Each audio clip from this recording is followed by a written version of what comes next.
Talmor, Shishin Marachi. Talmor is my home. My family have worked the land for generations. My gran says the island does not belong to us, but we belong to the island. And we must be ready, for a great evil is coming. And death follows with it. Listen and subscribe to the latest season of Undertow, The Harrowing, a Storyglass production presented by Realm, available wherever you get your podcasts.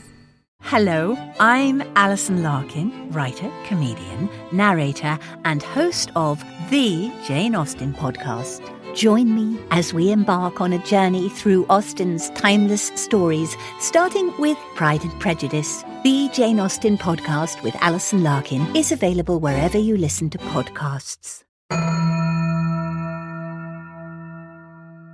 Hey everybody! Before we get started, we have some stuff to tell you. We do. As is often the case, we have some news.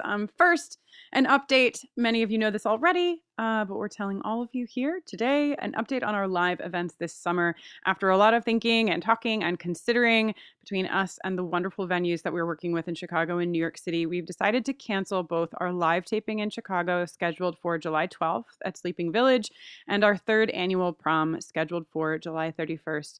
And August 1st at Brooklyn's Bell House. We know that life has been like super topsy-turvy and really scary and overwhelming and just generally a lot. And we don't at all want to make you sad or ourselves. But we want to keep everybody safe. And we know that there are ways that we can gather in a safe way while we wait for things to get safer for us to gather. And please know that the minute as we monitor this, the minute that we can safely do that, we are going to be back in your cities and we're going to be back in each other's arms, doing the things that we do best as our Scooby community.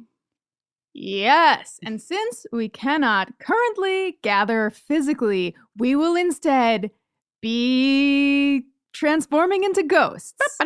We will instead be exiting this cursed, fleshy, mortal existence and ascending into... No, we will be instead gathering for our very first live-streamed, live recording of an episode together with you on Zoom, if you please.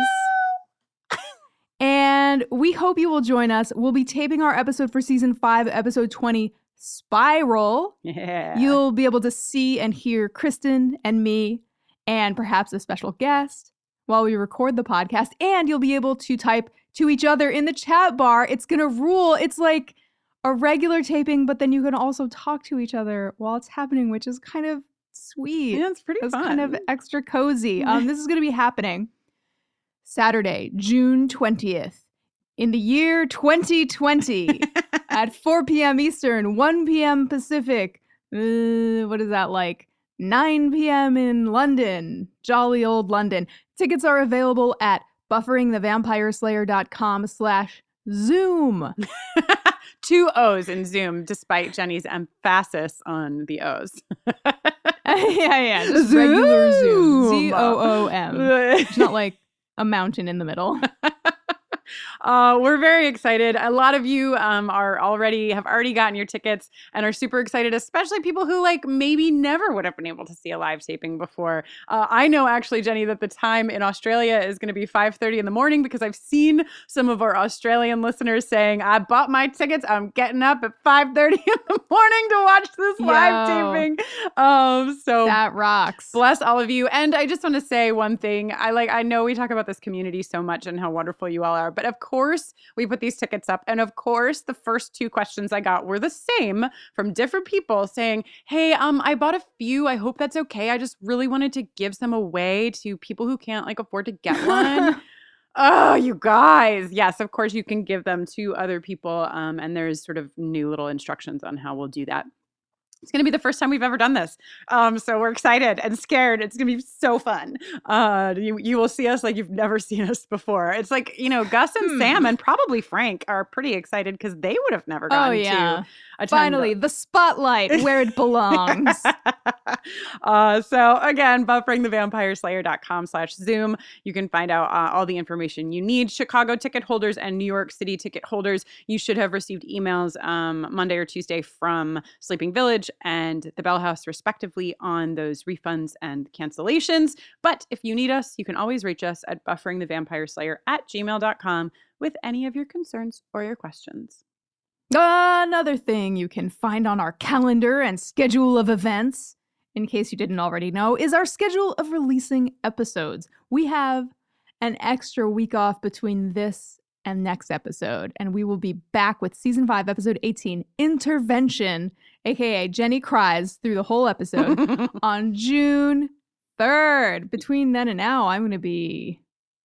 I was trying to think of a very vacation-y thing that would still be quarantine appropriate.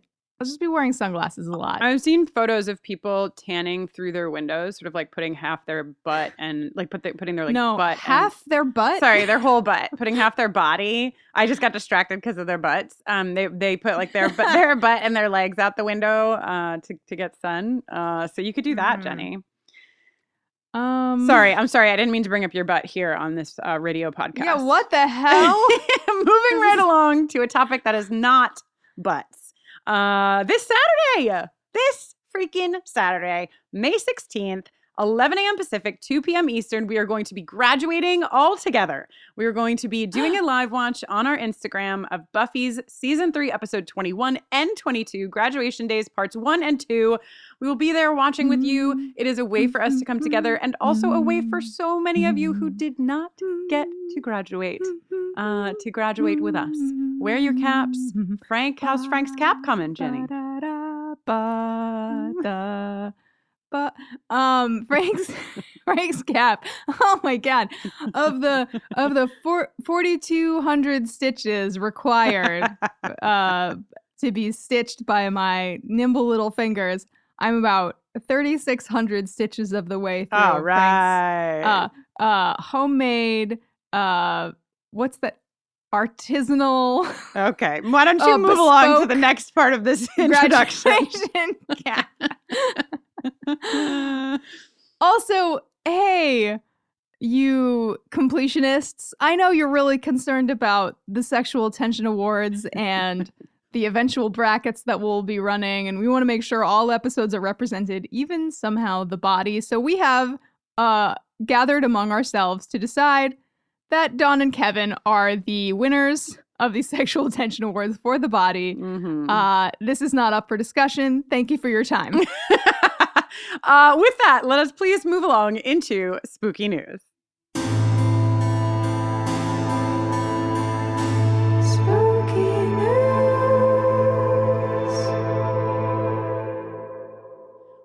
Jenny, this spooky news is it's not coming from a credited source in terms of being published in an article. It's coming direct from a 911 dispatcher who's part of our listenership. I credit that as a source, and I actually think it's more source worthy than anything. So Natalie writes in as a 911 dispatcher. This is a message that went across the 911 dispatcher boards that Natalie is a part of. So 2020 is getting weirder by the day. This is the news from the dispatch. A dead man's cell phone called 911 9 times. When doing the voice challenge, press a button once for yes, a button twice for no, still went through. It received immediate and accurate responses confirming address, phone number, and the name of the deceased. We did not know that the owner of the cell phone was deceased until after the call. The only living person on scene stated they had just turned on the cell phone last night for the first time since the owner passed away in an attempt to try to grab some of the pictures. They had been unsuccessful unlocking the phone and left it on the coffee table when they went to bed. The phone continued to call even after both units were on the scene and had the only living person outside speaking with them. The responding units confirmed the phone was inside the residence away from any living person during the time that the last few calls were made.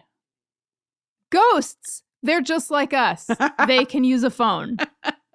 Wow, I love that. Talking about nimble fingers, Jenny, there's a ghost with some nimble fingers for you. Didn't even need the Patrick Swayze ghost training to learn how to use that fucking phone. Just picked it right up and beep, beep, boop, called 911. Maybe, I mean, I'm not ruling out that it was Patrick Swayze doing mischief from beyond the grave.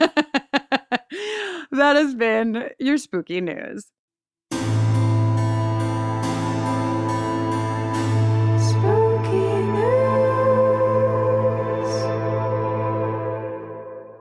Well,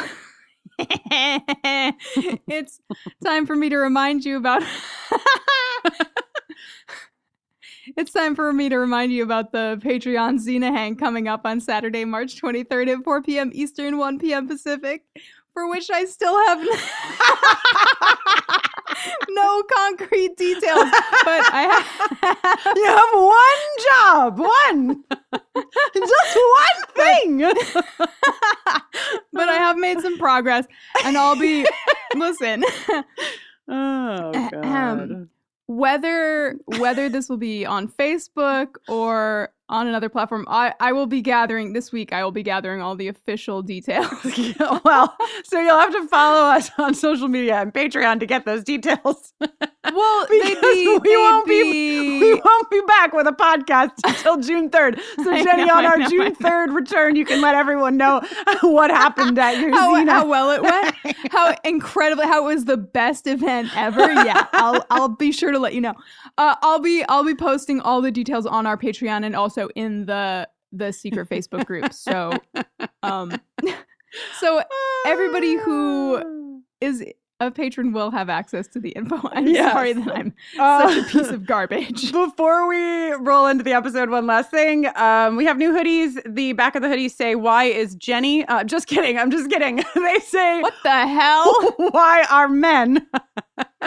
Oh, they're pretty exciting. They're up in the store. Also, some WoW pins. There's other restocked items. There's crop tops. We're trying to keep them in stock for you. People who just are, man, you can't get enough crop tops. Head on over there. Crop my top, you say. BufferingTheVampireSlayer.com. Click on shop. And that has been your news updates from your two hosts who are getting more ridiculous by the quarantine moment. I feel I'm thriving in quarantine. I feel like I'm only getting better, like a fine wine in a cellar. Let us now move along into our episode. Thank you so much for sticking with us. Hooray!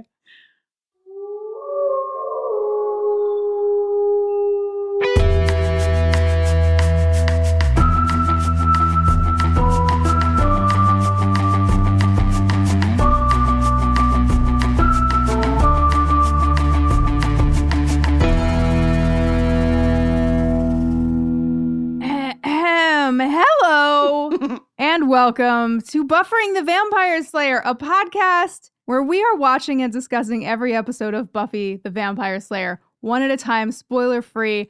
Lately, I've been thinking a lot about how it's completely bananas that we have been making this show for as long as we have and that we will keep making it and that all of you are listening. I'm Jenny Owen Youngs. It's like you get to say whatever you want to say right before you get to the end of that little speech, you know? I always have the first word in this podcast. It's true. It's true. Except for that one time when we switched order because of Buffy and Faith. But that's another story for another day. I am Kristin Russo, and this week we are talking about Buffy Season 5, Episode 17, Forever. Sorry, it's not a funny episode, but do you know what I'm referencing? What the? Is it like E.T. or something? No, I think it's like a movie about baseball, little something. Is it like an alien who plays baseball? No, it's a person. It's like a band of boys that play baseball, and the coach is like, forever. It's like a close up on his mouth and it goes really slow. I can't think of the name of the movie.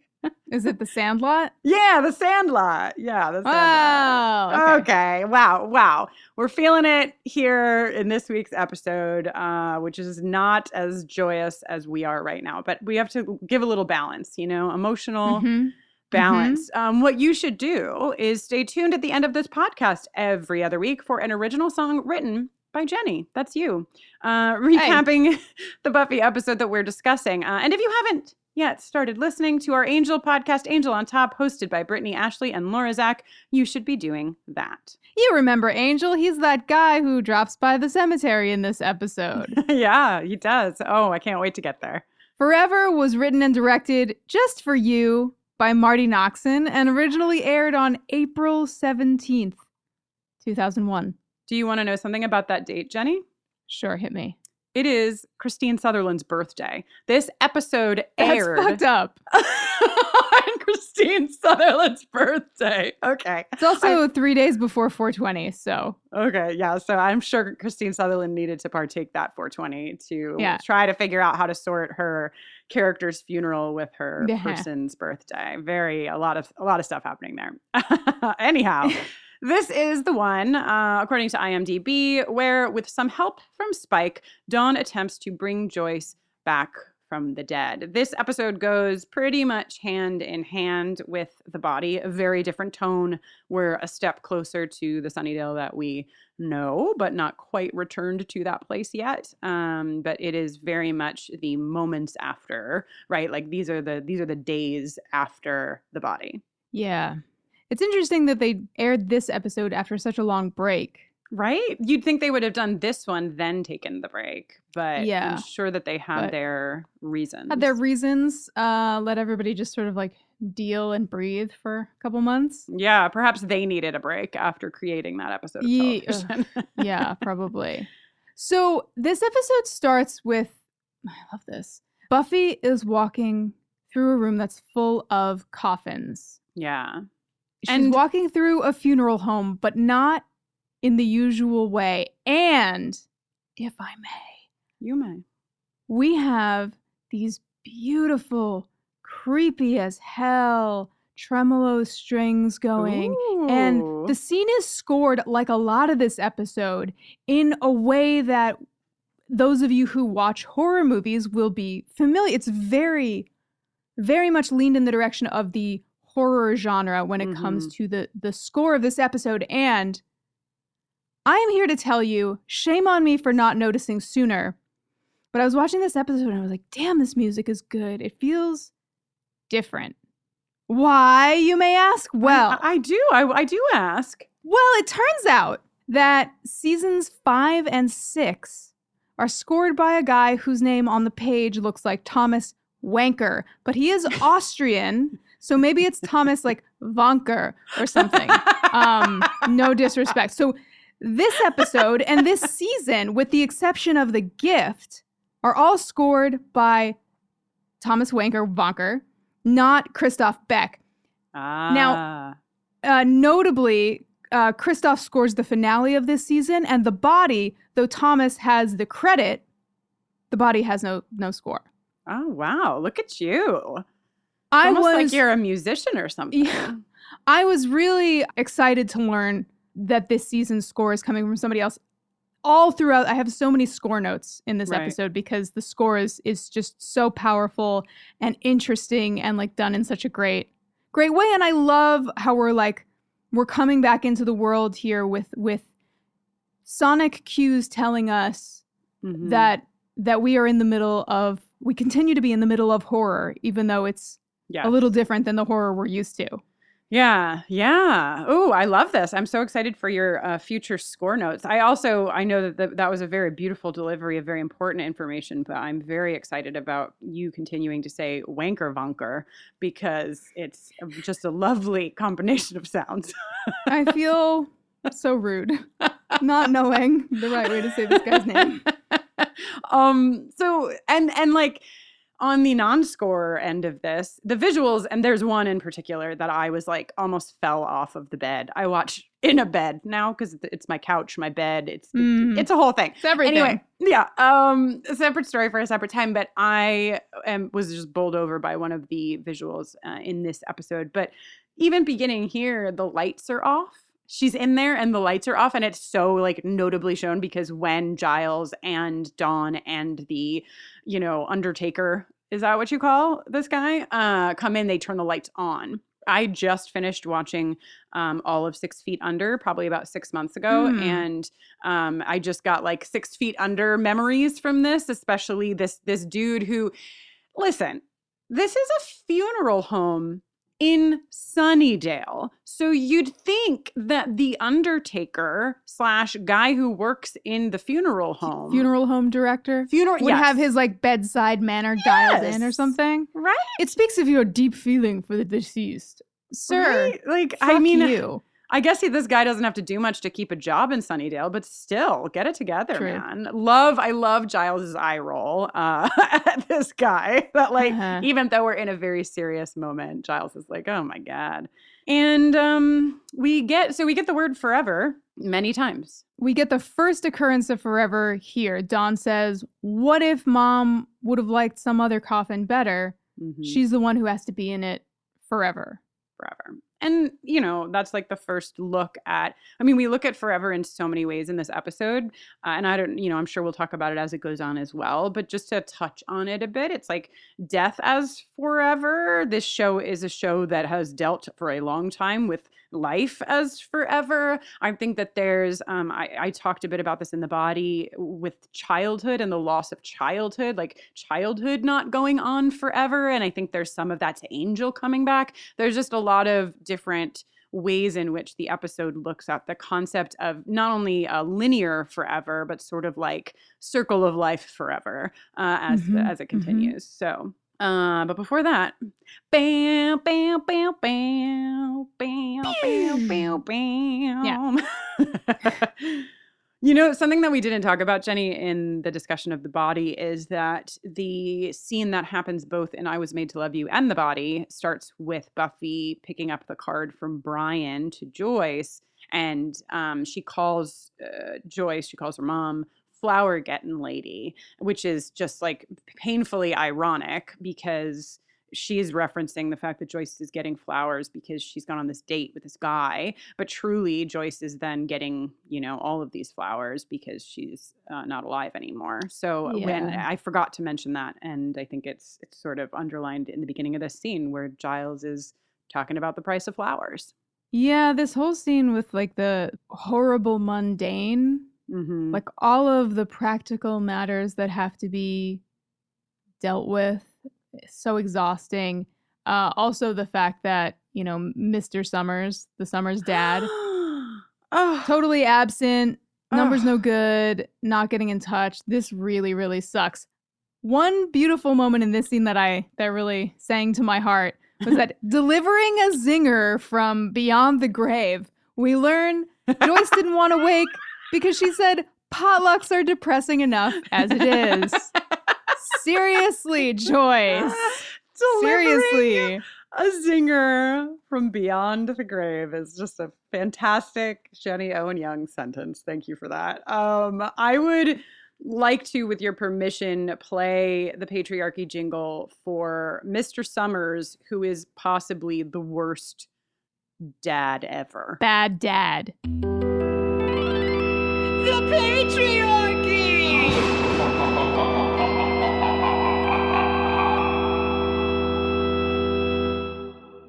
Contrasting, of course, with good dad, who is helping Buffy sort out all of the details. He's taking the phone calls. He's thanking people for flowers.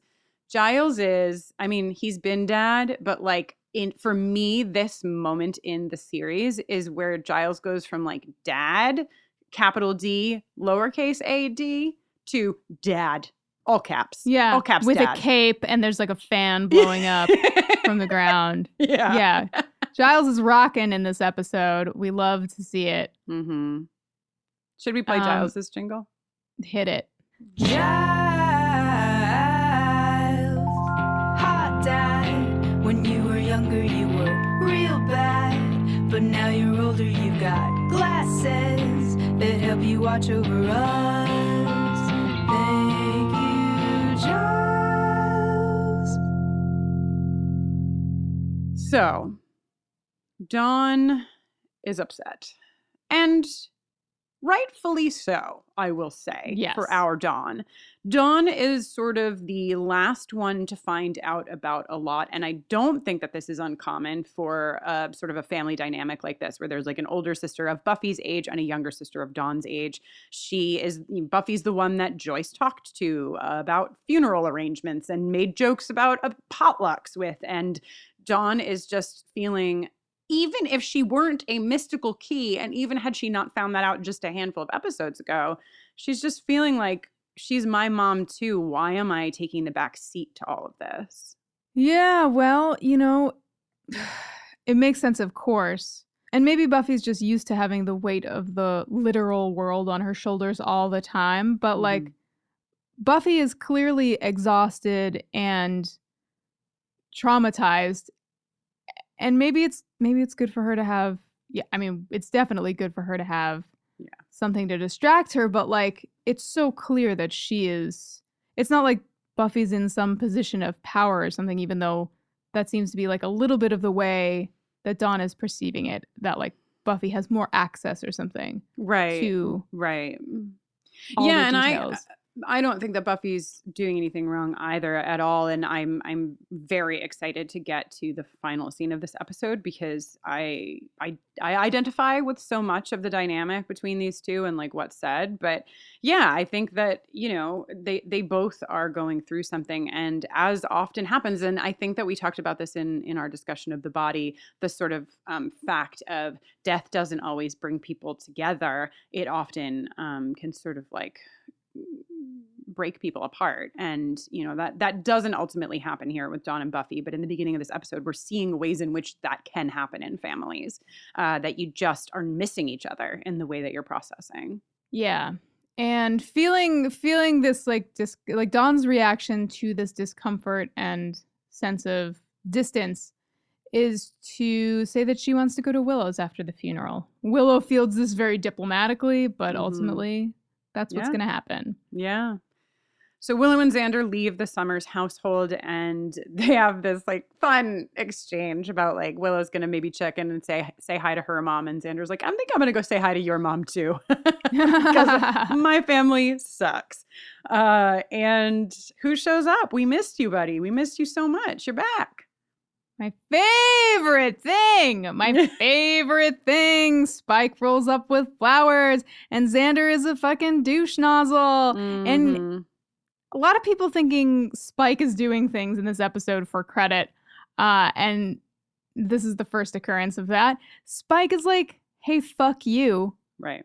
The flowers are for Joyce. This is not about Buffy. She was decent. She treated me well. I'm just observing human decency custom. Yeah. She always had a nice cuppa for me, he says. He does. And this disgusting display. I mean, you want to hate Xander. The scene is sort of set up for you to be like, Xander, come on, man. But in all honesty, like, let's us not forget where we left Crush. Like, they are just doing what we've kind of been asking them to do for the entirety of this season, which is to remember that Spike is not on their team. And I think, heightened emotions and all that stuff. Like, I actually don't fault Xander for much past his hairstyle in this scene. Oh, it's so bad in this scene. Ooh. It's a lot of hair, bud. I understand you've been grieving, but it's time to get a haircut, I think. Yeah. Just a little bit. Just not that it's I need not it like short, you're, I don't know, sheltering in place for 2 months or something, Xander. Get a haircut. But on the flip side, this is Spike breaking our heart. This is like the fucking definition of Spike. It is the reason that like Spike is so dear to so many of us, is because it's just like, you want to hate him. He almost wants to hate him, but he has this like other piece of him that he can't figure out what to do with. And all he knows is that Joyce mattered to him, and he needs to, like you said, Jenny, pay his respects. And it's very, very sad when he leaves, and Willow is just like, there is no card. Like, he wasn't doing it for Buffy. He truly was doing it for Joyce. William the poet strikes again. No. So this is the moment that I almost fell off my bed because of the gorgeous entry into the funeral for Joyce Summers. It is this like one long camera shot where Buffy is sitting on her, speaking of beds, Buffy is sitting on her bed in her room. Dawn is sitting on her bed in her room.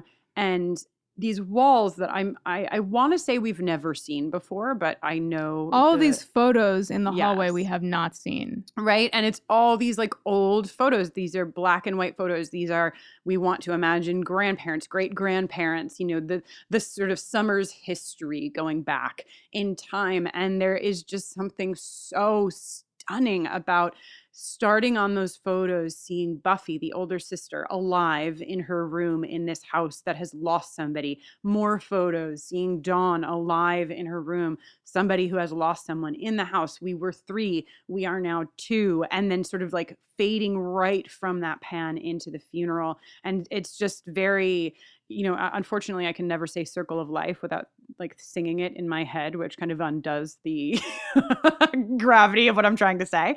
But it is very, very like circle of life here of just, we lose people, people come into the world, we lose people, people come into the world, and that goes on forever, you know? So just chef's kiss to how we got into the funeral scene.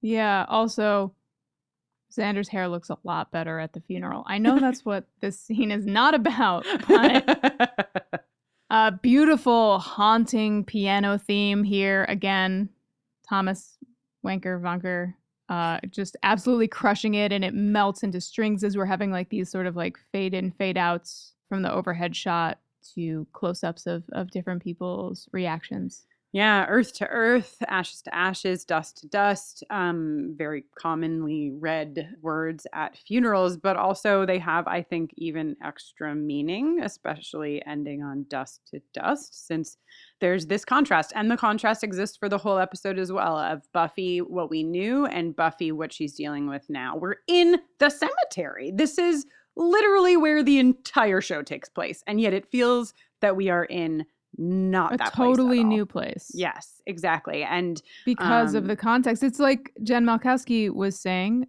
in your conversation with them, that this show has served us up countless deaths that meant nothing, and now here is one that means something, and it just turns the world inside out. Right. And I mean, you know, all these metaphorical reasons of why it feels different and what have you, but also it's daytime. And we don't go to the cemetery in the daytime. We go there to kill demons. We go there to kill vampires. We go there when everybody can join us, all of our vampire friends. And I can think of one time that Buffy went to the cemetery when it was daytime. When was that, Jenny? Well, there she was taking a test. ... Oh boy. Okay, so something else that happens during the funeral is that Buffy and Dawn are really, you know, painted in contrasting tones, very much so. Buffy pretty much has the same expression on her face for the entirety of the funeral. She is stoic. She is strong. I say that in quotes. And Dawn, we see her crying. We see her sort of like turning away from the scene and burying her face in like Buffy's neck. Very, very like emotional in an outward facing way, whereas Buffy is just sort of like shutting it all down, holding it all together, needs to be there, needs to get shit done. That's her way. You ever just... Yeah, I mean, I think that you and I, as the hosts of this podcast, are entitled to unlimited for this episode and the prior one. So, yeah. Thank you.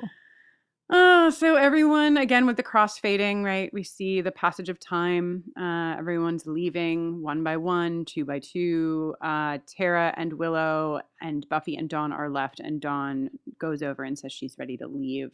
Tara is just, if you listen to the conversation last week that I had with Brittany Ashley, Brittany talks about how, you know, Tara has been through this and so is able to sort of handle a lot of things much more smoothly than a lot of the other people here. And you can see it again here, right? She comes up to Buffy and she says, do you need us to stay? This is what Dawn has asked for. We will do what you need as well. Like really just presenting everything clearly for this person who is standing at the grave of their mother. And Buffy stays for a long time. Yeah, she does. She stays long enough for this kind of effective filter fade day to night thing. I'm there to for occur. it. I'm here for it. Yeah. It's I like am. it's getting the job done. She just remains motionless for hours, not peeing, doing nothing. I mean, she could have peed. We don't really know. Yeah, I guess we'll never know. And then we see her legs joined by a pair of Large feet. that look somehow brooding.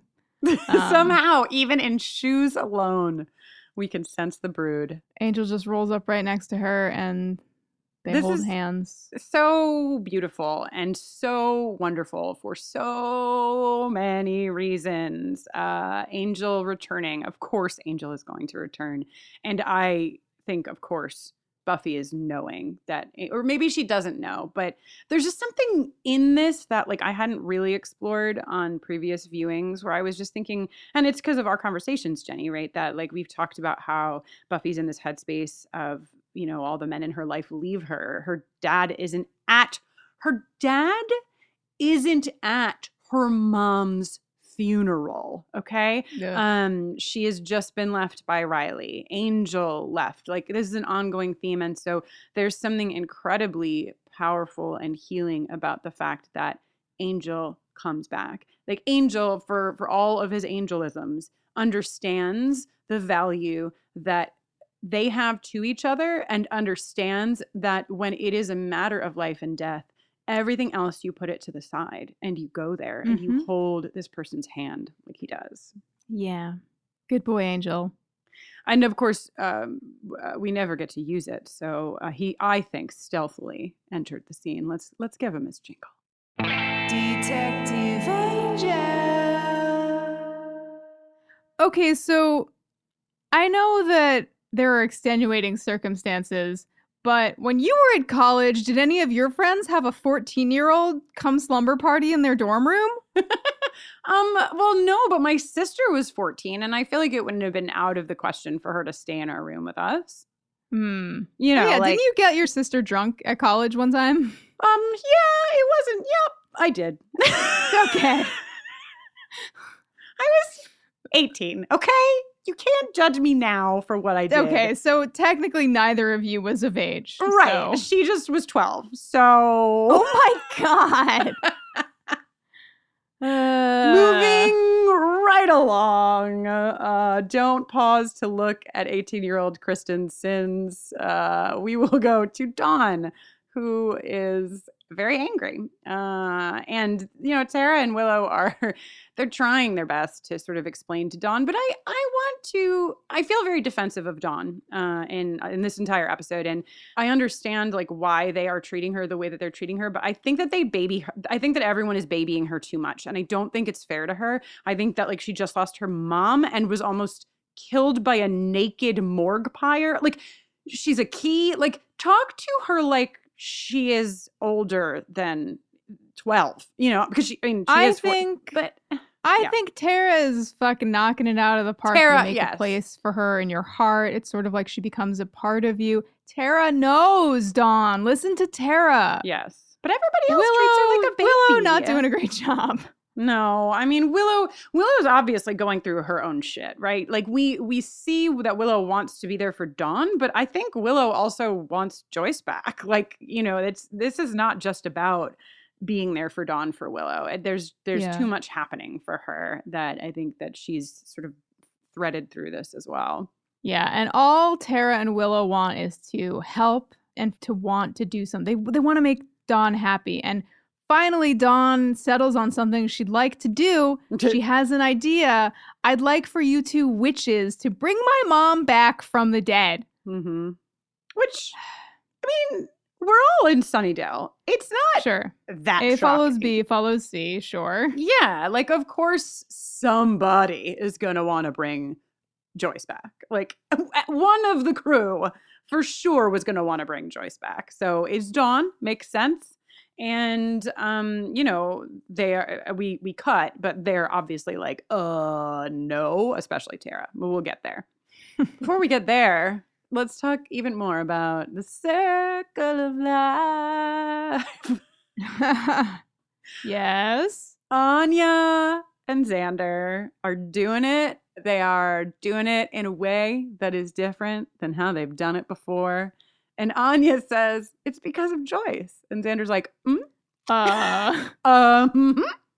Do you think that Xander's like, I'm pretty sure I never told you about that dream. Right. I was going to say, do you think that for a second Xander was like, did you know about that dream I had where I was in the bathroom and Joyce was wearing red silk? Oh my God. Okay. But yeah, Anya has this, really compelling sort of journey where she's piecing together that sex is not just two bodies smooshing together, that like sex is something that can be bigger and grander and more intense because of its connection to life and therefore its connection to death. And I mean, God, if anything's going to make sex intense, I guess that's it. It's pretty intense. Yeah. Anya, again, taking the reins on the big philosophy moments. Yeah. As we continue to explore death and loss. This feels like appropriate and beautiful and, poignant. Yeah. Well, I was just thinking about it because obviously, as queer women, I think there's, or as anyone who is perhaps having sex or has had sex in a way that could not result in a human life form. I was thinking about it like, well, this is interesting and blah, blah, blah. And I came to the conclusion that like, regardless of your fertility, right? Like regardless of like what the outcome is, there is something about the act of this that still contains that power. And you can disagree with me if you would like, but I just felt like, yeah, this isn't really rooted in like heterosexual, fertile sex. This is just like the act of this has this connection to life, no matter what. I was not offended. Great. No, and past just being I just was thinking about like this act and like regardless of the bodies involved, that like there is something rooted way back in our beings that I think connects it to something intense. End monologue on doing it. Thanks. It's not just about smooshing. It's about life. Anya, Christina, and Manuela Jenkins. Thank you very much for your wisdom. Tight. Yeah. Love stressed out Xander. What do you mean? Making life right now? I know. And Anya's really good. She's like, she like laughs with him and she's like, not now. Like, get your panties out of a bunch, Xander, and cut your hair. We're not having a child right this minute. I'm just telling you what I feel. Yes. You know who else is telling somebody how she feels is Tara in this next fucking scene. Listen, I am if there are many versions of Tara, I am least attracted to eyeshadow Tara. I am most attracted to very, very stern Tara. You're most attracted to we don't mess with life and death, Tara. Yeah. I just love how fucking she is like rooted. This is kind of like how I feel when I'm like activated on like a queer topic I have a history with and I know a lot about, it's like all of a sudden my feet sort of like root to the ground like a tree and I'm like, I got this shit. Tara has this shit. She's like, I can explain to you why we don't do it. I've got books on it. I've done the fucking research, She's, you don't mess with life and death. Yeah. Willow, wishy-washy as hell. Tara, very serious. Ultimately, they land in a we can't, it's too dangerous place, and Dawn huffs down onto her sleeping bag. Thank God that Willow has a dorm room that's all her own with a twin bed in it, and then just a space where a twin bed would go, which is perfect for a sleeping bag. Meanwhile, Tara has her like goth suite somewhere still with the gossamer like canopy hangings and whatnot and painted black walls somewhere on campus. Who knows Don't why? forget the crystal dildo. Who could ever? So yeah, I mean, right. Willow, wishy-washy Willow is a great way of putting it. She's sort of like, well, and Tara is like, not today. But Dawn picks up an important piece out of this whole conversation, which is, so if they took an oath, if Wiccans took an oath not to mess with it, that fucking means, by my Dawn logic, that they can do it, which is correct. And Whoops. Probably shouldn't have let that slip, but they did. So she's on the case. Harriet the spy is on the case. So the cemetery with Angel. This is a beautiful scene. They are sitting together by the tree, and Buffy very poignantly says that she's worried more about tomorrow than anything else, because this was the journey through, and now tomorrow there isn't a funeral to plan. There isn't, you know, like all of the arrangements have been made. So now what the fuck? And Angel says, tomorrow the stuff of everyday living resumes. And David Boreanaz's line delivery on this is so like weirdly buoyant. Yeah. He's very, I guess, you know, when you're told that you're like a 250-year-old vampire who had a soul and then didn't have a soul and then had a soul and then didn't have a soul, and you've been through revolutions and you've killed people and you've been killed and you got to hell and you went, it's kind of a lot probably for an actor to sift through, try to figure out how to talk about death. Yeah, I guess he's sort of like, well, like I've died and come back and gone to all kinds of hell dimensions, so right. And yeah, this conversation kind of like turns into the beginning of what we'll see played out really dramatically and beautifully at the end of the episode, with Buffy saying, like, people think I'm so strong. And I'd love to play a little bit of this monologue that she has, Jenny, if that's okay with you. Yeah. Everybody expects me to know how to do it because I'm so strong. You just need some time. I'm sure everybody understands that. Time's not the issue. I can stick wood in vampires. But Mom was the strong one in real life. She always knew how to make things better. Just what to say. You'll find your way. Mom was the strong one in real life. Oof. Yeah. Oof. And this is, you know, I think it's really notable that Buffy is not saying these things to anyone else. Like, this is why it's so important that Angel came back, because I was just talking to somebody about like the first people that we fall in love with, and like what kind of roots they have in your psyche over, you know, forever. Like it doesn't matter how far you get away from it. That first experience is just so rooted. And, you know, I think that there's something so beautiful about the fact that some of those ways in which Buffy was with Angel just immediately return for her. And she knows she can be weak. I mean, weak is maybe not the right word, but vulnerable, that she can be vulnerable with him, that she can be honest with him, that she can fall into his arms. And notably, this is something that she was never able to do with Riley. I was just thinking that I wonder if, because of everything that happened between Buffy and Angel, she was perhaps subconsciously reluctant to go back to that place with somebody else. Yeah. Also, I'm kind of shocked that Riley, although I know he's in a jungle in South America or something right now, I'm kind of shocked that Riley didn't figure it out, find out, steal a helicopter. Yeah. But, you know.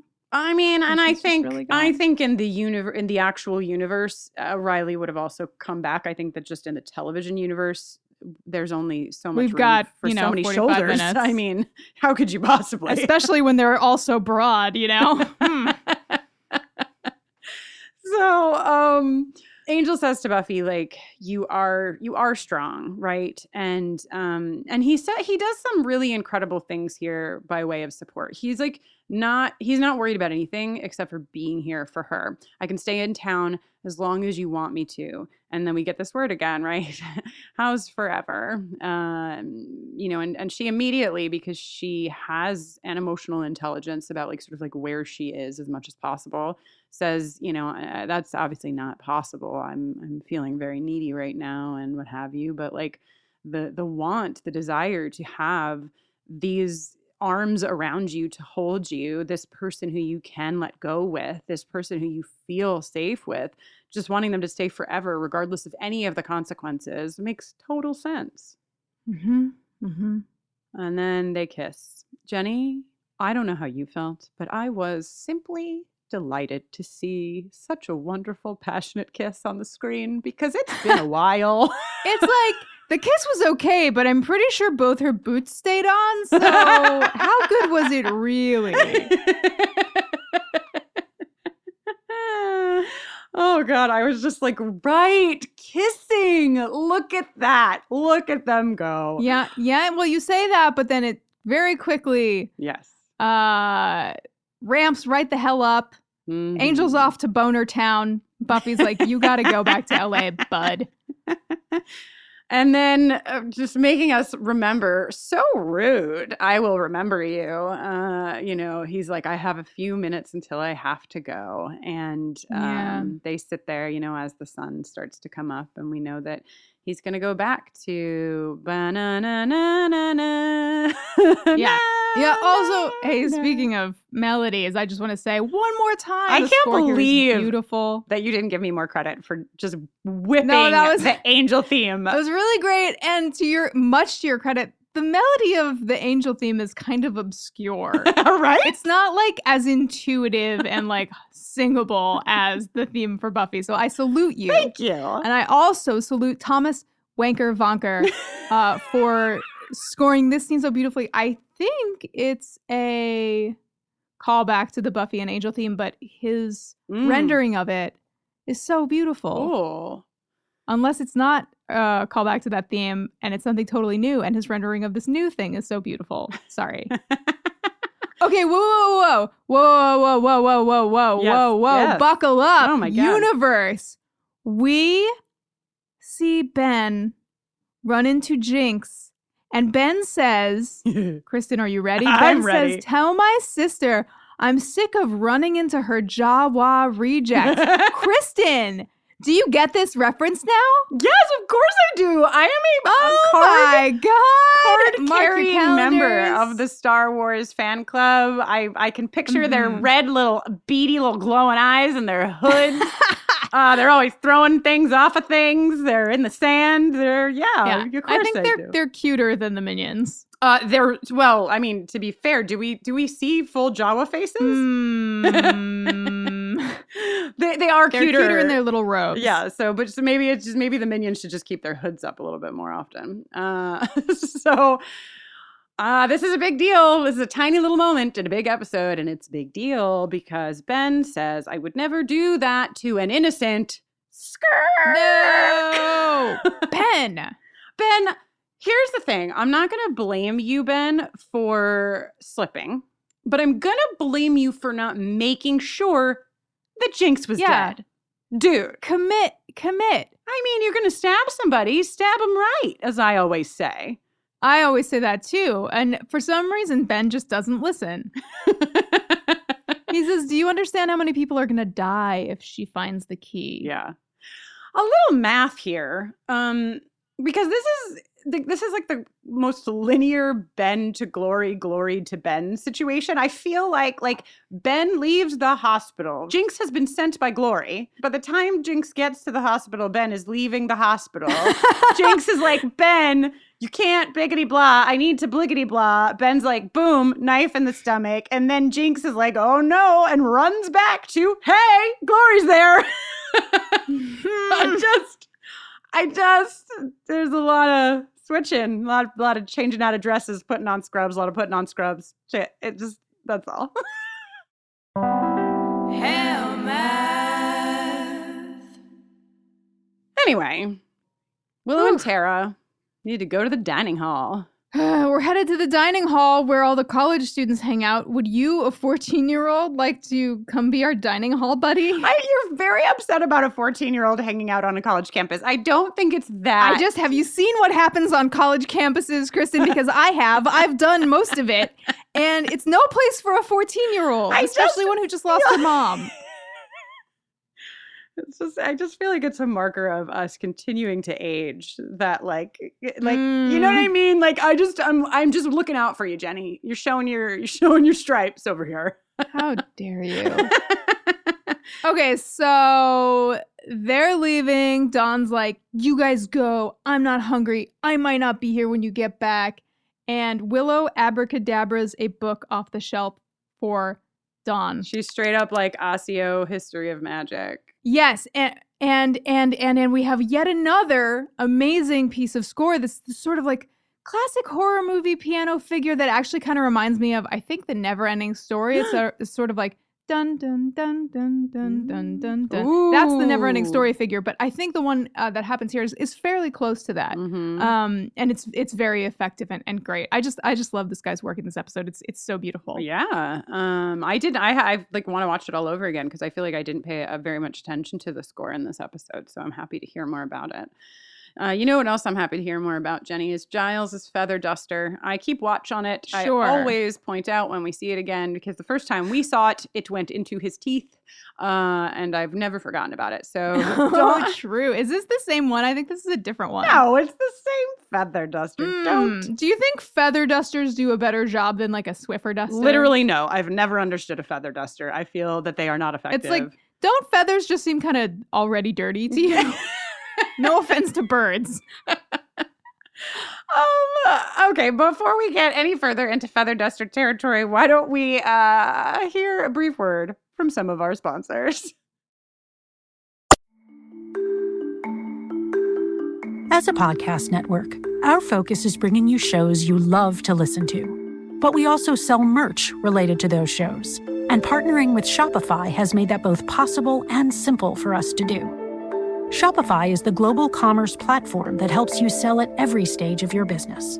Whether you're selling scented soap or offering outdoor adventures, Shopify helps you sell everywhere because they've got you covered from their all-in-one e-commerce platform to their in-person POS system. What's so fantastic about Shopify is how, no matter how big you want to grow, they provide everything you need to get control of your business so you can take it to the next level. Businesses that grow with Shopify. Sign up for a $1 per month trial period at shopify.com/realm. That's all lowercase. Go to shopify.com/realm now to grow your business, no matter what stage you're in. Shopify.com/realm. Support for today's episode comes from OneSkin. Did you know that your body starts accumulating senescent cells as early as your 20s? Also called zombie cells, these cells stop producing collagen and hyaluronic acid like they used to and start secreting an inflammatory substance that makes neighboring cells dysfunctional too. There is an answer for these zombie cells though, and it comes from our friends at OneSkin. OneSkin was founded by an all-woman team of scientists and is the first and only skin longevity company to target cellular senescence, a key hallmark of aging, with their proprietary OS1 peptide. It's scientifically proven to decrease lines and wrinkles, boost hydration, and help with the thinning skin that often comes with age. And for a limited time, you can try OneSkin and get 15% off using our code BUFFERING when you check out at oneskin.co. I've been using OneSkin's OS1 face and eye topicals for months now, and I have seen undeniable results. My skin feels healthier and brighter. I'm a big fan of their products, and I'm happy to recommend them. OneSkin is the world's first skin longevity company. By focusing on the cellular aspects of aging, OneSkin keeps your skin looking and acting younger for longer. Get started today with 15% off using code BUFFERING at oneskin.co. That's 15% off oneskin.co with code BUFFERING. After you purchase, they'll ask where you heard about them. Please support our show and tell them we sent you. Hey, Jenny, something else having to do with birds. Our chicken feet, which come up again in the magic box here with Anya. Whoa, they're a hot item. They are. They appeared first in our Buffy conversation with Anya and Willow way back. That was, I think, how we got Doppelgangland. Chicken feet? Remember? They were sitting in the classroom and she was like, chicken feet. They were fighting about chicken feet. But then they did the spell together and they made the Doppelgangland. Chicken feet have been around for a while. Right. Okay. So Anya's feeling super threatened by Dawn, who is gonna maybe take her job. Sure, for free. For free. And Dawn is like literally Harriet the Spying all over the place. Just like, so where do you keep the resurrection of mom stuff? where If I was gonna just let me know where the most dangerous books and potions are so I can stay away from them. Yeah. Just so I can steer clear. Yeah, I just want to be really careful. Giles, come on, man. You should see right through this 14-year-old. Bro. Please. Also, Dawn literally, so Giles is like, yes, the dangerous things are upstairs. So thank you so much for asking. And let me know if anybody needs anything, I'll handle it. And then Giles like goes into the back room and Dawn isn't even like, you'd think Dawn would be like, now I know where they are. I'll sort of like wait till there's a quiet time. I'll sneak in at night. I'll whatever. Yeah, right. No, she's just like, goes- I'll just scurry right up this ladder. Giles, I just wanted to get a really good look at where all the forbidden items are so I could definitely make sure to stay away from them.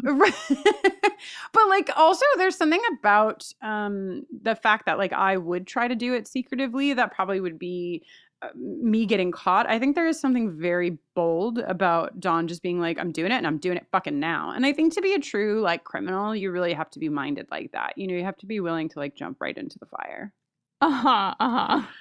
Anyway, Dawn gets the big book that she needs, which somehow she knows exactly where the fuck it is, in a blue bottle that she puts in the bag, and gets up and down those stairs without being found out. Incredible. Nice work. I love that she's just like looking at all bottles like, not that one. Oh, it's this one. It's definitely this one. None of them are marked. None of them. They're just different colors and shapes. Maybe they were marked on the bookcase. Like maybe like there were labels like taped to the case itself. It said, looking for something to bring Joyce back? Blue bottle. Oh my God. Need something. In Skyrim, every time you like bump into certain characters or if you like go into a shop, the guy will be like, need something? Just okay, letting you know. So Dawn has snuck out to the cemetery. She's hanging out by the freshly dirted gravestone. The freshly turned earth. Yes, the freshly turned earth. Thank you. And Spike is like, hope it's just dirt that you're after because I fucking literally recognize that book. I know what you're doing. And instead of telling on you, I'm going to help. Spike. I know. Because as he says in the next minute, he can't bear to see Summer's women take it so hard on the chin. Yeah. Oh, God. Dawn also thinks Spike is trying to like do this to get in good with Buffy. And he's like, if you tell Buffy, I'll fucking make sure you end up in the ground. Mm-hmm. Little bit. Also, in the middle of these two Spike Dawn scenes, there is just a scene of Giles listening to rock music that's parenthetically indicated by the closed captioning rock music. It's not just rock music, Jenny. It is Tales of Brave Ulysses by Cream, and it is the same song that he listened to with Joyce in Band Candy before they had sex. On the hood. Oh my God. Of the police car. You're welcome. Giles, you... Giles! So why don't you go cry and you can let me know when you're ready to keep taping the episode. Oh my God, that's fucked up. That is deeply fucked up. I watched this and I was like, what a weird... He's listening to that music he likes again and drinking scotch and like he's sad, but this just seems like such a non sequitur, sort of like... Right. Just like a strange little moment. But oh my God! How dare they? Yeah, it's a lot. And I think it's actually like so important. I mean, it's gutting, of course, but it's also, I think, really important because, you know, we talked about it a little bit in The Body that like Giles is probably the singular character who is able to be both practically there and present for them and also emotionally there for them. And I think that he is also the character that is equally impacted like Buffy is with the logistical needs and also the emotional weight. Like we don't get to see that much of Giles's processing of the loss of Joyce, and we didn't explore too much of their relationship. Obviously Band Candy, it was a peak of like so much fun with the two of them, but they've been in each other's lives as the parental figure for years. And, you know, Giles was doing babysitting. Like, Giles is part of this fucking family. And so this is a tiny scene, but I think I love that it's here to just give us a tiny little window into the fact that Giles is grieving too. Oh My God. I'm never as delighted as I am when I get to reveal something like Britney Spears. But this was extra special. This was fun. Yeah. Anyhow, Jinx is getting blood all over Glory's carpet. Dude, I love his mortal wounds are cutting off his toadying at the knees. He's like, you're most you. Yeah. You good one. He's like, Yeah. he cannot get a glorificus nickname in to save his life at all. No, but he indicates that the key is innocent and Gloria's all hopped up on it. Oh my God. But she goes from like 0 to 100 in a half second in this scene. She's literally pulling her hair out of her head, screaming, I hate you, I hate you, I hate you, throwing a full tantrum about Ben. Do you think that Ben also lost hair in that? Like, how does that work? I guess we'll have to wait until we see him next. Yeah. And then she is basically back to her jumping around celebratory self because now she knows it's not a bicycle pump. You know, that's a big deal. Mm-hmm. Yeah, you can put all those bicycle pumps back. Yeah, you can stop testing them for their key DNA.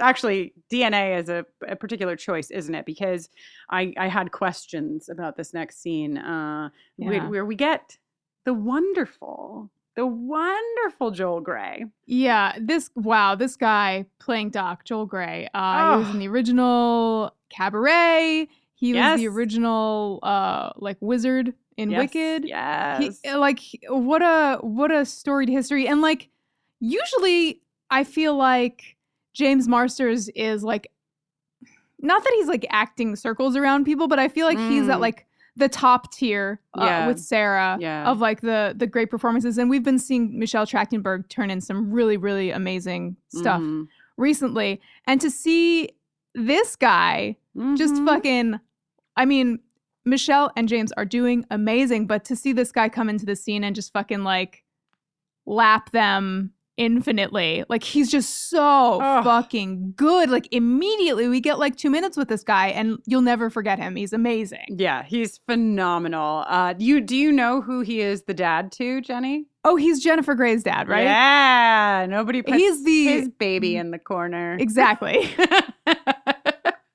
But yeah, he's wonderful. And so they are there because this guy is purportedly the guy who is going to tell you all the dark magic secrets that you need to bring somebody back to life. And the reason that I connected this with DNA that I just said, not even on purpose, is because he sort of yanks a piece of Dawn's hair out of her head and says, well, you know, based on looking at this piece of your hair, it seems like your mom would have pretty strong DNA, which gives you pause, right? Because it's like, what we've talked about it before, like, what is Dawn's DNA? She's a mystical, well, she's like key, but she's a person. So just, right, you know, is he seeing the strength of the Summers DNA, or is he seeing like key shit? Joel Grey is humming a song, Jenny, in this scene. It's Peter and the Wolf. And I was wondering if you know the story of Peter and the Wolf. Gosh, I can't remember what happens. Well, why don't you, maybe you should, you know, just see if you remember any. What do you think happens in Peter and the Wolf? Is it like Red Riding Hood-y at all? Is I guess a little. There's a wolf. Okay. Oh, you're trying to prompt me so I can do one of my incredible retellings of a story from the global canon. The minute I saw there was a fairy tale, I was like, ooh, goody. So there's a guy named Peter. Mm-hmm. And there's also a wolf. Mm-hmm. Now, does Peter hunt the wolf? I think so. Mm-hmm. Peter's hunting the wolf, but then it turns out that the wolf is actually hunting Peter. But then somehow Peter wins, and we all live happily ever after. How'd I do? And she sold all the matches and lived happily. Yes. Yeah, I mean, so Peter lives with his grandfather, and he goes out and he leaves the gate open, and so the duck that lives there gets out, and whatever. I won't tell you the whole story, but essentially, Peter gets in trouble because he left the gate open. The duck is out there, and Peter's grandfather's like, yo, there's a fucking wolf, dude. Like, you can't fucking just leave gates open around here. Peter's kind of pissed, but then he sees the wolf come out, and he sees the wolf eat the duck from inside of the pond. And Peter's like, oh, fuck no. And so he like throws a rope out the window and he goes outside and he catches the wolf. And it's amazing because the whole village has been afraid of the wolf forever. And then somehow, I'm not exactly sure how this happens in the story, but everybody's really excited and they put the wolf in a zoo and have a victory parade. And there's also a bird and a cat involved. But anyway, the thing that I wanted to say, because obviously there's some thematic reason that we've chosen Peter and the wolf, right? In the story's ending, I'm reading the little description on Wikipedia, the listener is told, quote, if you listen very carefully, you'll hear the duck quacking inside the wolf's belly because the wolf, in his hurry, had swallowed her alive, end quote. So, you know, Peter and the wolf. Joyce, alive in the belly of death. Resurrect her. Right? I don't know. That's what I thought. Right into us at Buffering the Vampire Slayer at gmail.com, and please correct any of my inconsistencies. I have not experienced Peter and the Wolf, but what I read, obviously, you're not a natural storyteller like some hosts of this podcast. Excuse me. I think that my you know what kind of storyteller I am, really? I think that when I get really going on a story, I'm closer in theme to like drunk history. Like I think that you could use my brand of storytelling to like put it over people saying the lines as I tell this. Anyway, you know what? The point is, it's here for a reason. We're your hosts, and sometimes we don't know everything, but like just write us an email and tell us what you think the reasoning behind putting this fairy tale song in this episode. I was wondering if, based on what happens a little bit later, like right at the end of the scene, if perhaps this was to indicate that Joel Grey's character is a wolf and Dawn is a duck that better be careful. That makes more sense. I like it both ways. Okay. That is what she said. Yo. She's like, you got a bathrobe? Chill. You got a tail? Chill. Let's do this.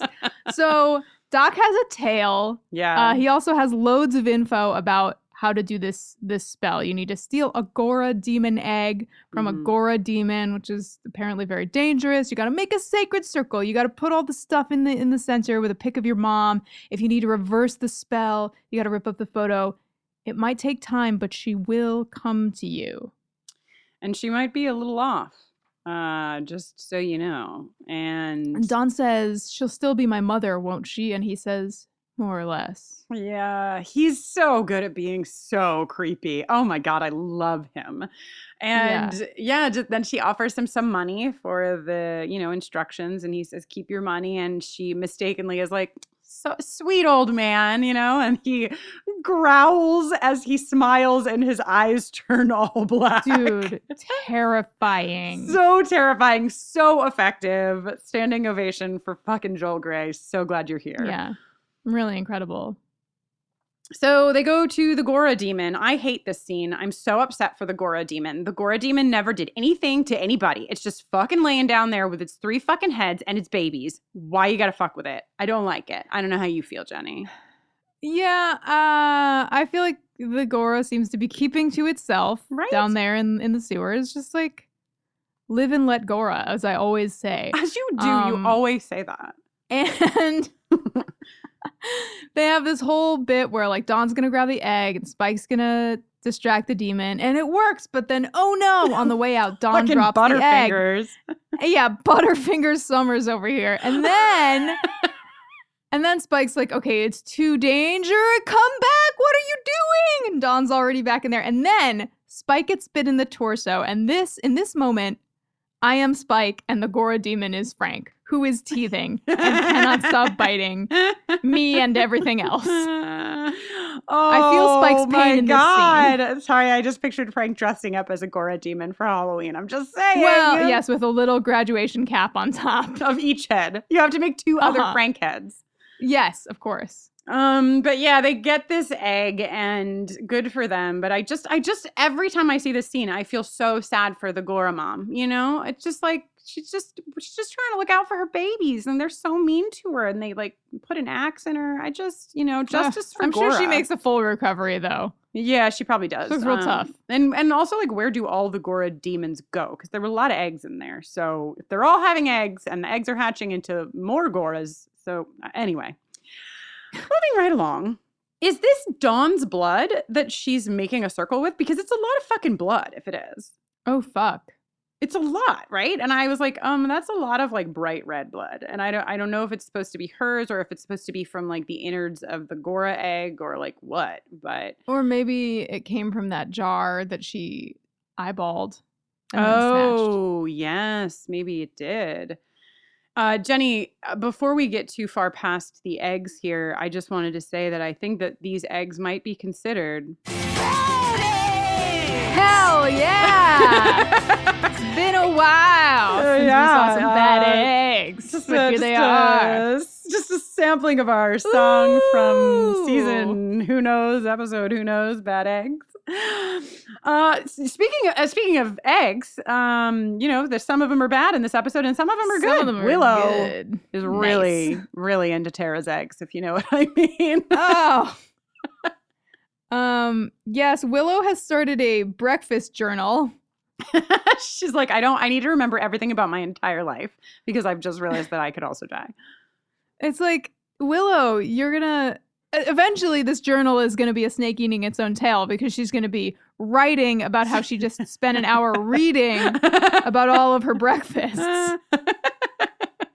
So she's recording her bagel or whatever she had, and she remembers that Tara had eggs over easy because she remembers that they were wiggling at her like little boobs. Great line. Thank you, Marty Noxon, for that line. Thank you, Allison Hannigan, for that delivery. Tara great. catches a whiff of a book slot open on the shelf and is like, yes. What has happened? She's like, "What? Where's that book, History of Witchcraft?" And Willow's like, "What book? Do we have a book? Oh, we have that book, of course. Yes, but wait, it's not there. Where could it be? I certainly don't know. Do you?" Willow's like, "A book? What is a book? Does it have pages and print? I have never heard of such a thing." Ah. She's it's been a minute since we got a really good like Willow lying moment, so I'm very, very I'm happy excited. to see it. I missed this horrifying display. God, Allison Hannigan does a lot of things right, but her rendition of lying Willow has got to be among the top achievements. It's very good. So they immediately come around, thank God, to let's just call Buffy and tell her what's what. But of course, they only have some of the information. They only have the information about what she's doing. They actually don't have the information of how to stop it. Only Dawn has that information. And Spike, I guess, and Joel Grey. Yeah. Okay, so Tara makes a call. At the end of this scene, at the beginning of the next scene, we see Buffy come home and answer the phone. The phone is ringing. It's Tara. Oh my God. Then she runs into the room where then Dawn comes down the stairs. No, Buffy goes into the room where Dawn is. Buffy goes into the room and is like, "What have you done? Who knows what you raised? Tara told me people come back wrong." Yeah. Oh, and this scene, I would like you to know that the zombie Joyce legs are not played by Christine Sutherland. I didn't think so. They seemed off. Right? And but in a good way, like in a convincing way. This moment of seeing her like little feet shuffling across the grass reminds me, and I think has always reminded me of this, Jenny, reading Neil Gaiman's American Gods, and right in the beginning of that book, the character's wife, he has sort of either he's resurrected her, somebody's resurrected her, and it's just so vivid in my mind, that scene, and it reminds me of this visual of this person who, just like Joel Grey said, is a little off. And she has gotten out of her grave and she is walking towards the house. And this is a pivotal moment for Dawn and Buffy. It is the moment that their paths finally collide. And it's because Dawn is finally saying what she feels. And that breaks open in Buffy the ability to say what she's truly been feeling. They finally access each other on an equal plane of loss and grief and pain, and it's so beautiful. Dawn, I've been working. I've been busy because I have to. No, you've been avoiding me. I'm not. I have to do these things because when I stop, then she's really gone. And I'm trying. Dawn, I am really trying to take care of things, but I don't even know what I'm doing. Mom always knew. Nobody's asking you to be Mom. Well, who's gonna be if I'm not? Huh, Dawn? Have you even thought about that? Who's gonna make things better? Who's gonna take care of us?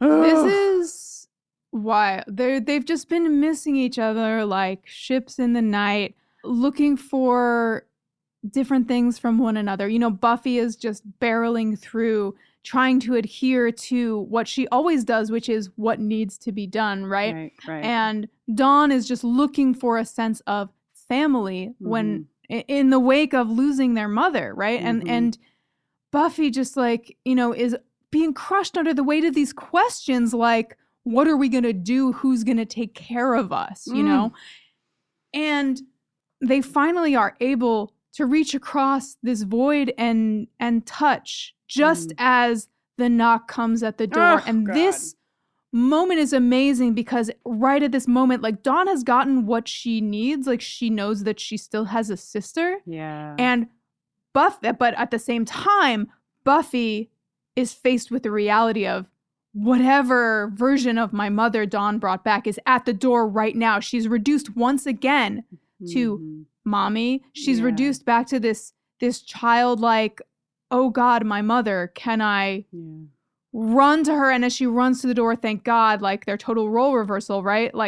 Dawn responsibly, just in the nick of time, rips the photo. Buffy opens the door. There's nothing there. And there's nothing there. And the way that Michelle Trachtenberg and Sarah Michelle Gellar execute this last moment of I literally have full body chills right now, right? Because she's gone. She's gone, forever. In this sense again, but right. This is the final occurrence of forever as a concept. And it is, I think, for, we watch these episodes now, most of us as people who have seen them already, but this also, I think, as an audience watching the show, is when you realize that Joyce is gone forever.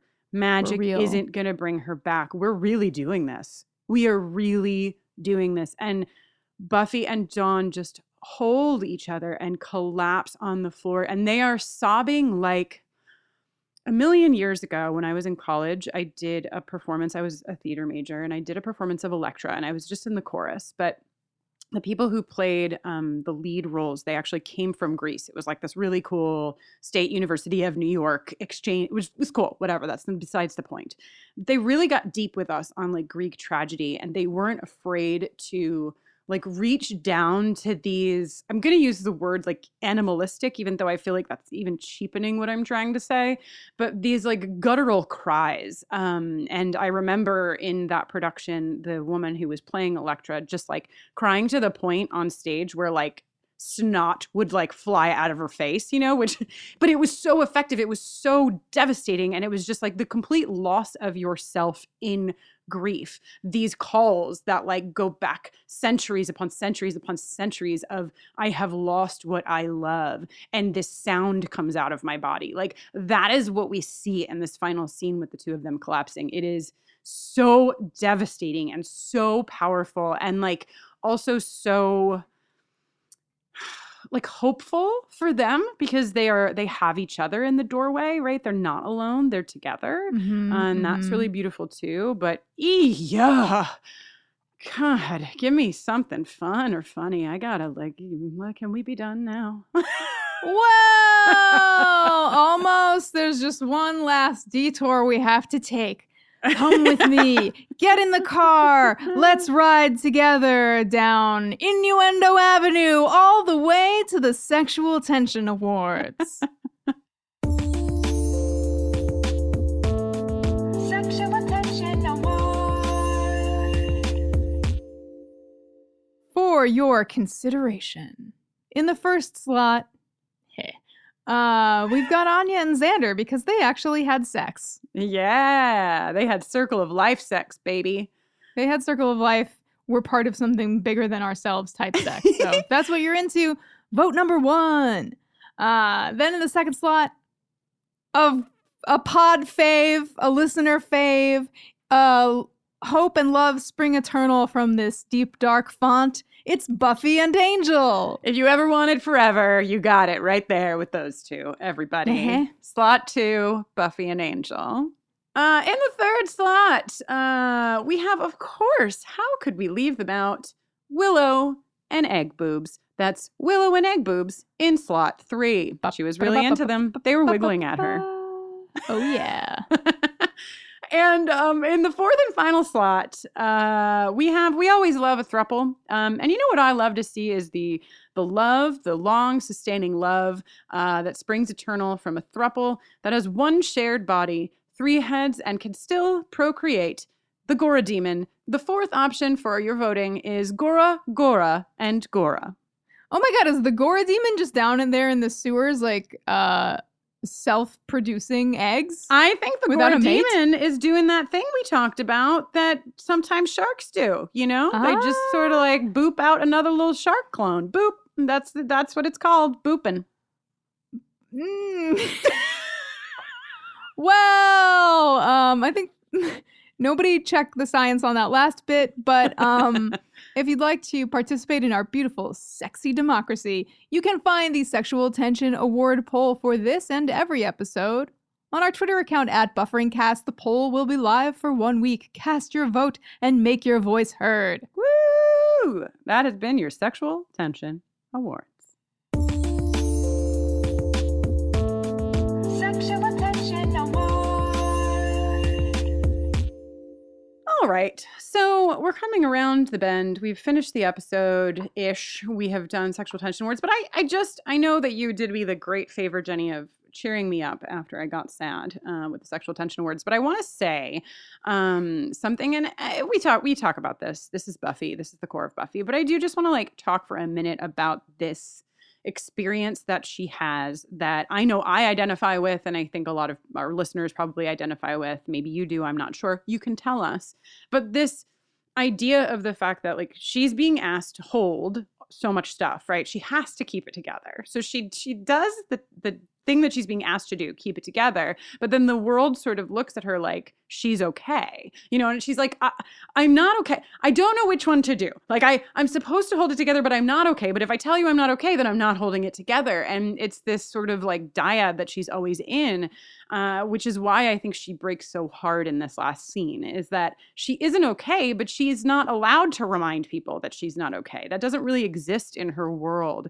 And I think that a lot of us, you can say for Buffy that perhaps that's literally true, but I think that for Buffy as well, it's a bit self-imposed. And I know that for me and for probably a lot of our listeners, it's self-imposed, right? You think that you have to hold it together, and then you don't know how to ask for help when you need it.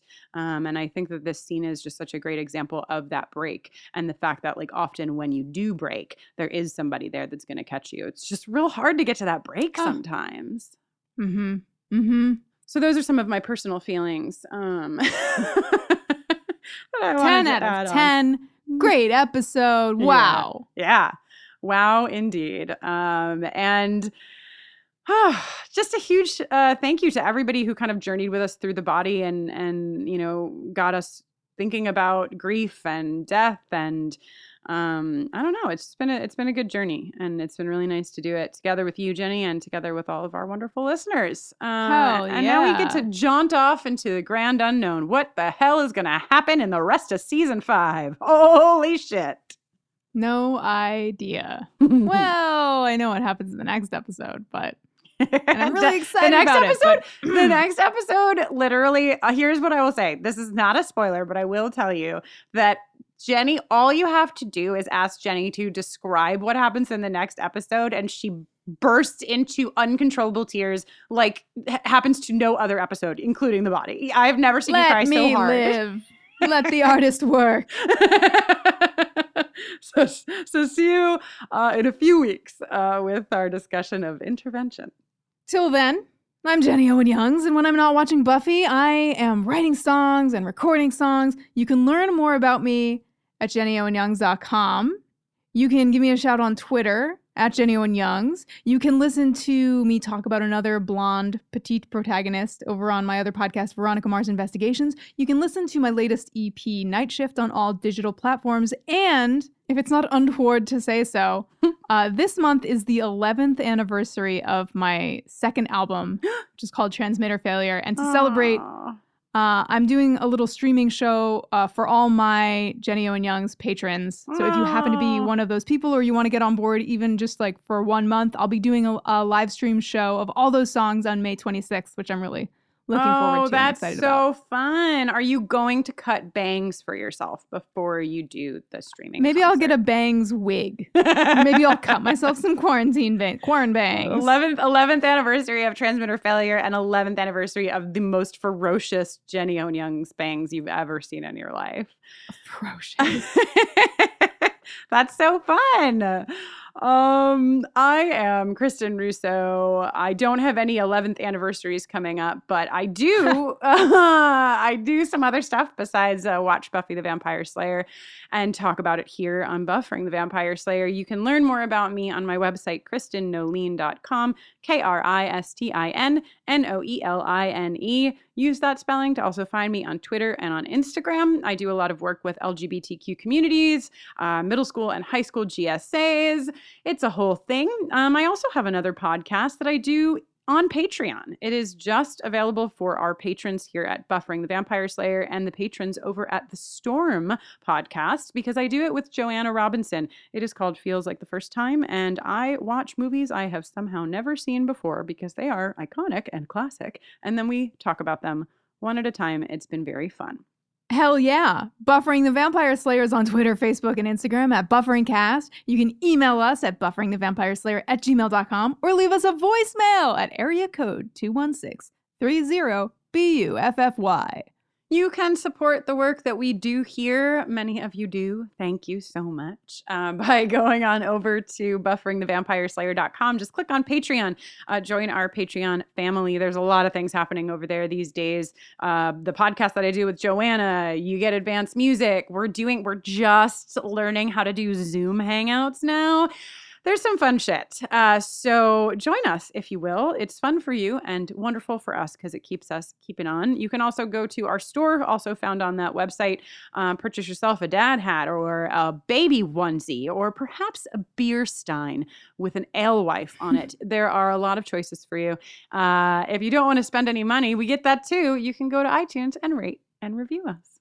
And till next time.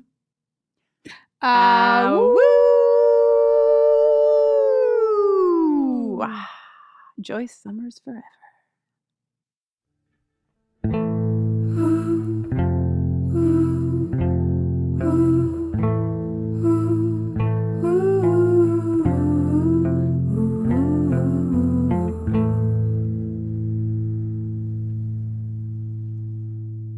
It's not forever until it is.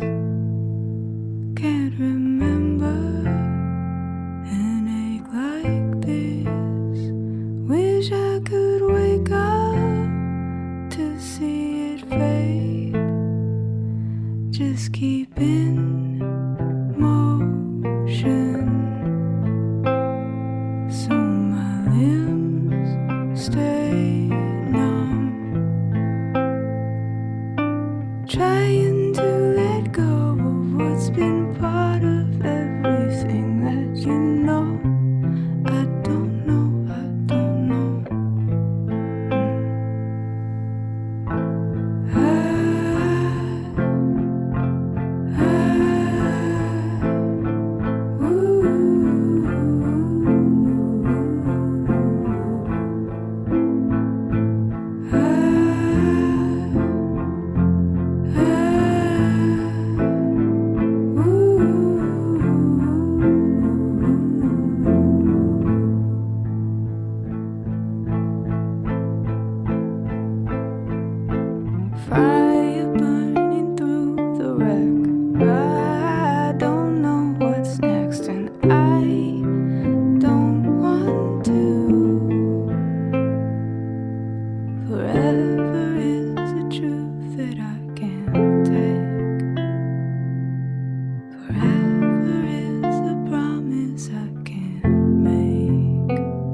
Welcome to the small town of Chinook, where faith runs deep and secrets run deeper.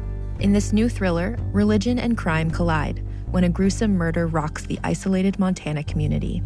Everyone is quick to point their fingers at a drug-addicted teenager, but local deputy Ruth Vogel isn't convinced. She suspects connections to a powerful religious group. Enter federal agent V.B. Lauro, who has been investigating a local church for possible criminal activity. The pair form an unlikely partnership to catch the killer, unearthing secrets that leave Ruth torn between her duty to the law, her religious convictions, and her very own family. But something more sinister than murder is afoot, and someone is watching Ruth. Chinook, starring Kelly Marie Tran and Sanaa Lathan. Listen to Chinook wherever you get your podcasts. Hi, I'm Jennifer, a co-founder of the Go Kid Go network. At Go Kid Go, putting kids first is at the heart of every show that we produce. That's why we're so excited to introduce a brand new show to our network called The Search for the Silver Lining, a fantasy adventure series about a spirited young girl named Isla who time travels to the mythical land of Camelot. During her journey, Isla meets new friends, including King Arthur and his Knights of the Round Table, and learns valuable life lessons with every quest, sword fight, and dragon ride. Positive and uplifting stories remind us all about the importance of kindness, friendship, honesty, and positivity. Join me and an all-star cast of actors including Liam Neeson, Emily Blunt, Kristen Bell, Chris Hemsworth, among many others, in welcoming the Search for the Silver Lining podcast to the Go Kid Go network by listening today. Look for the Search for the Silver Lining on Spotify, Apple, or wherever you get your podcasts.